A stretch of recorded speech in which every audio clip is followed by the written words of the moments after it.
Hi, I'm Marty Nemko.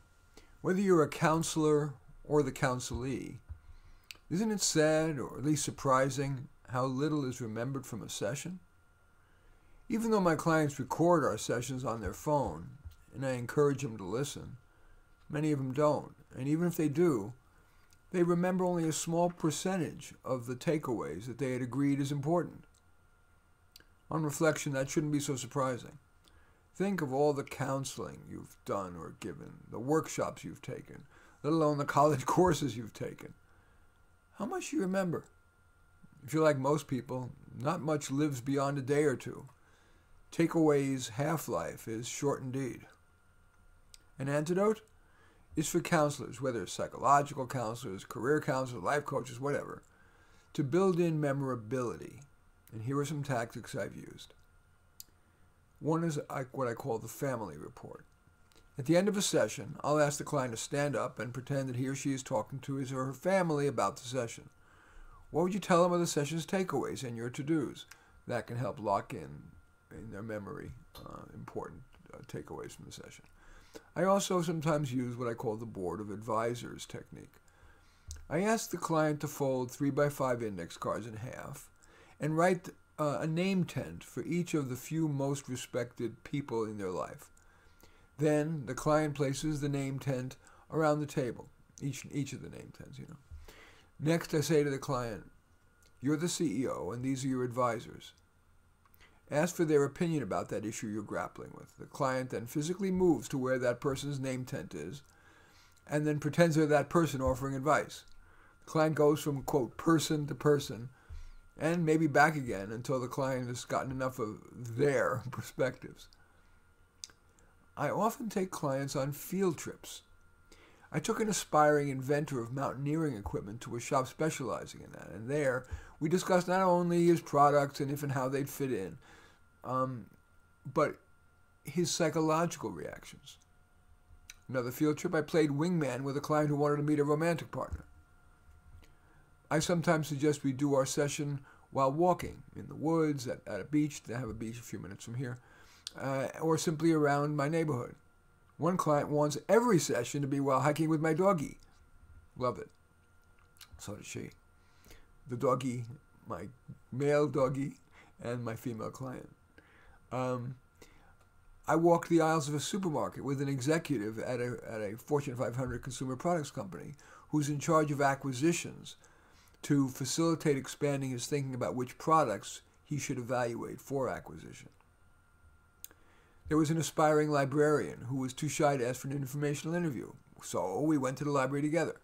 I also did that with a client who wanted to work for the federal government. To get past the security guard in the lobby, we told an arriving worker what we were up to and asked whether she would tell the security guard we were with her. She agreed, and we got to end up going upstairs and talking with a range of employees. There was a client who wanted an office job but was afraid to go on elevators, so I took her to one where we did desensitization exercises. First, she just watched people go in and out of the elevator. Then we walked into the elevator, but we left the door open. Then we went in the elevator and closed the door, but didn't go up. Then we did, and about after a half hour, she soloed with only moderate anxiety. I do thought experiments, also helping with memorability. I'll often say something like, of course the following couldn't happen, but make believe X, whatever it is that would help the client think freely about her issue. What would you do? Temporarily freed from realistic strictures can open the client to fresh ideas that in the dream world are possible, but in the real world are not, but which could trigger a discussion about how to approximate their dream in the real world. I sometimes use what I call the switch seats technique. That was made famous by psychotherapist Fritz Perls. When I sense a client knows what he or she should think or do, but may be too close to the situation to articulate it, I might ask the client to switch seats with me. I then pretend I'm the client. I describe the problem and ask the, quote, counselor, that is the client playing me, what do you think I should do? That often unlocks a client. A really kind of a risky, but it's really worked very well for my clients, is something called the benevolent despot technique. It's very memorable.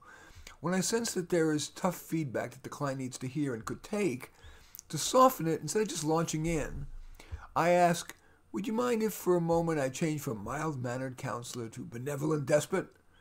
This isn't the real me, it's just a game. The client invariably says yes, whereupon I change my demeanor, and like a drill sergeant, I tell the client what I think he or she needs to hear or do. Almost always, the client agrees with what the benevolent despot barks. I also use analogy.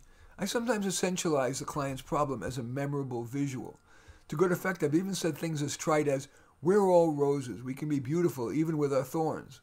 Or sometimes maybe we can even clip off some of the thorns. One more example. Some clients have responded well to my analogizing their complicated problem to a table or to a three-legged stool, like, "Your life is like a three-legged stool, career, relationships, avocations. Right now, the stool isn't sturdy, it isn't steady. We need to build up the career one." And finally, I use stories. People remember stories.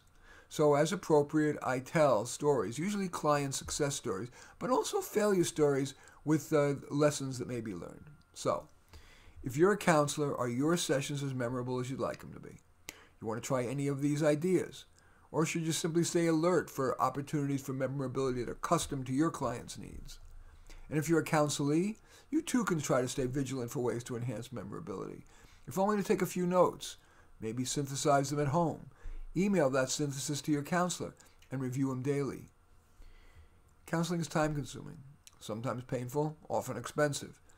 Just maybe one or more of these techniques will increase your memory of the important takeaways.